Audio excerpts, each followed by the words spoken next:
નમસ્તે મિત્રો, હું સિદ્ધાર્થ રંધેરિયા. બહુ સરસ મજાની આરતી અમે માણી અહીંયા બેઠા.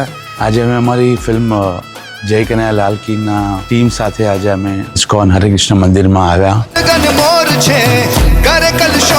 ખૂબ સુંદર આશીર્વાદ લીધા. 25 વર્ષની અંદર એક દિવસ એવો નથી ગયો કે જ્યારે અમે ભોજન પૂરતું ના પાડી શક્યા હોઈએ. અક્ષય પાત્રની જે આખી પ્રવૃત્તિ છે, 1.5 લાખ ઉપરાંત બાળકોને ફ્રી ભોજન સવારે પહોંચાડવામાં આવે છે, એટલે અકલ્પનીય છે. અને આવો કોઈ પણ પ્રકલ્પ પ્રભુની મહેચ્છા અને આશીર્વાદ વગર પાર પડી જ ન શકે. કેટલી બધી પ્રવૃત્તિ આ મંદિર દ્વારા કરવામાં આવી રહી છે ગુજરાત ખાતે. તો ખૂબ આનંદ થયો, પણ મને નવાઈ ન લાગી. બિકોઝ આ ગુરુ કૃપા હોય તો જ થાય, ભગવાનની મહેર હોય તો જ થાય, અને એ જ થઈ રહ્યું છે. અમે બી અહીંયા આવ્યા, ખૂબ આનંદ થયો, ભગવાનના આશીર્વાદ લીધા. ફરી પાછા અમે જ્યારે સમય મળે આવતી ફિલ્મ ન હોય તો બી અહીંયા આવતા રહીશું. જય શ્રી કૃષ્ણ. જય શ્રી કૃષ્ણ.